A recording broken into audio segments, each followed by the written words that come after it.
lovers, j'espère que vous allez bien. Moi je me porte très bien. Aujourd'hui je reviens avec une nouvelle recette, à savoir les beignets de manioc. Pour cela nous avons besoin de la banane, du sucre, d'un peu de sucre vanillé, juste pour redonner un peu de saveur, du sel de cuisine et bien sûr des tubercules de manioc.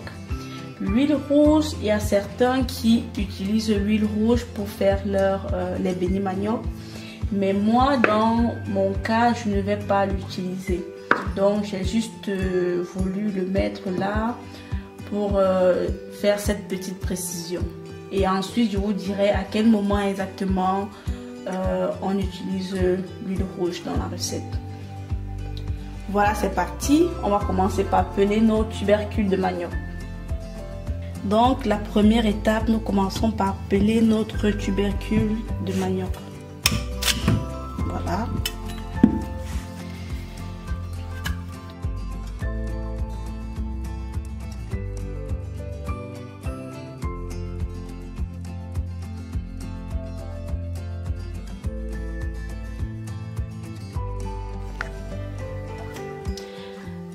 Après avoir pelé tous mes tubercules de manioc, on doit maintenant les écraser.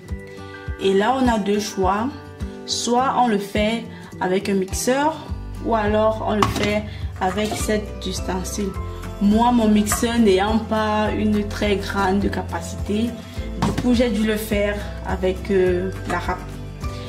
Je vous montre un petit bout comment ça s'est passé. Si vous remarquez, cette râpe, on a plusieurs différentes grosseurs, différentes tailles. Mais on va choisir la plus petite pour avoir une pâte fine.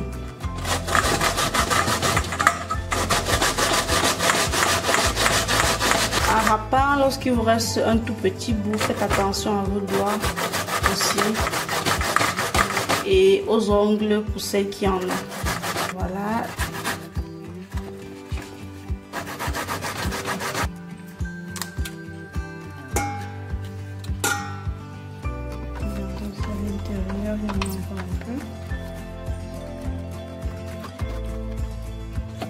Voilà, c'est ainsi que j'ai procédé pour tous les tubercules de manioc que j'ai pelé.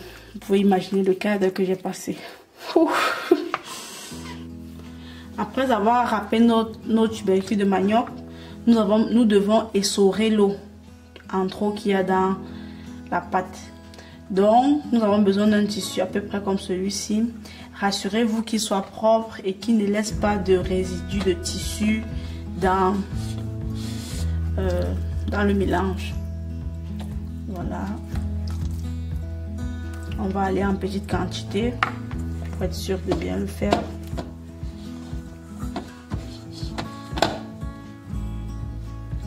Comme vous pouvez le constater, voilà.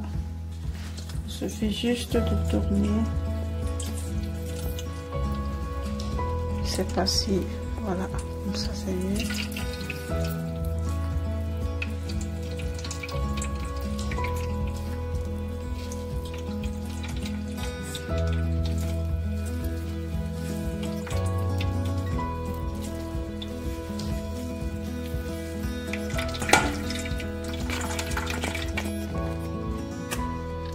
Nous avons fini de presser, vous-même vous pouvez le constater, voilà.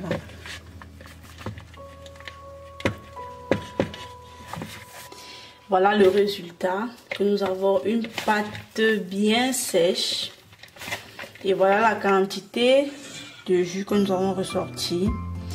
Donc nous allons faire pareil pour le reste de pâte écrasée qui reste.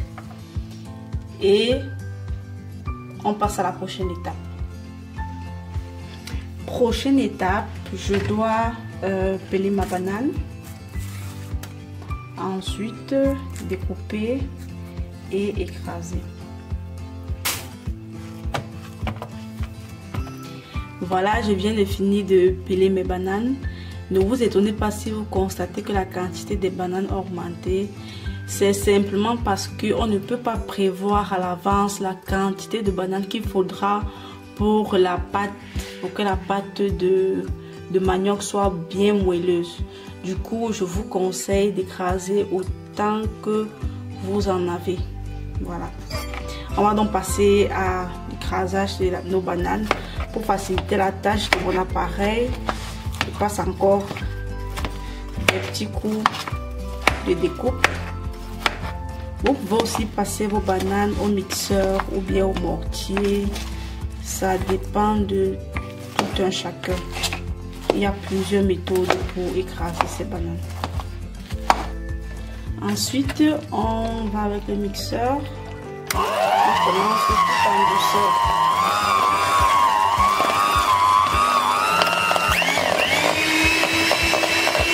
Ma pâte de banane est écrasée. Maintenant, nous allons passer au mélange. Voilà. Je rajoute la pâte de banane au fur et à mesure.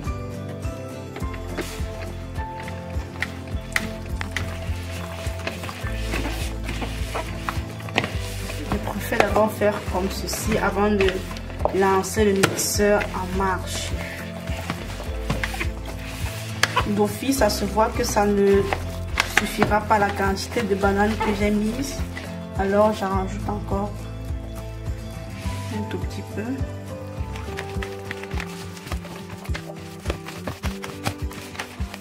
Voilà, lorsque je vois que la quantité peut déjà suffire, je lance mon mix en marche. Mon mixeur. Je m'arrête juste pour voir si la consistance est bonne. J'aimerais encore ajouter un tout petit peu de banane.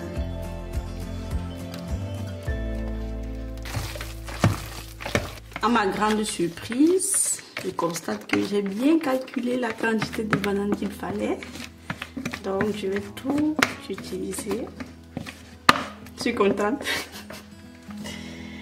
Ensuite, c'est le moment de rajouter un peu de sucre vanillé. Comme j'ai dit au départ, c'est juste pour relever le goût, donner un parfum un peu différent. Et je rajoute, depuis ma quantité de pâte, je peux rajouter une cuillère à soupe de sel. Voilà. Comme je vous ai dit au départ, plusieurs personnes font cette recette avec de l'huile de palme, mais moi dans mon cas je ne mettrai pas d'huile de palme. Donc si vous voulez rajouter de l'huile de palme, c'est à ce moment-ci, c'est-à-dire vous prenez la quantité souhaitée. Il faut que l'huile de palme soit liquide. Vous prenez la quantité souhaitée et vous rajoutez à l'intérieur et vous mixez la pâte. Maintenant on passe à la friture des beignets. Je vais faire avec une cuillère.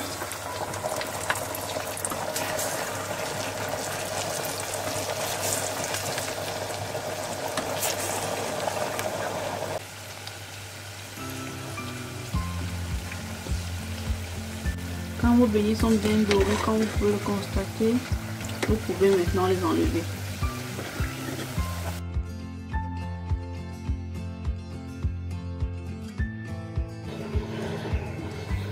Voilà mes cookies lovers, la préparation est terminée.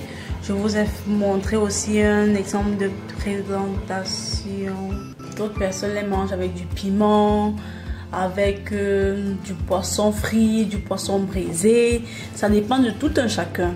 Voilà, c'était juste une option de présentation.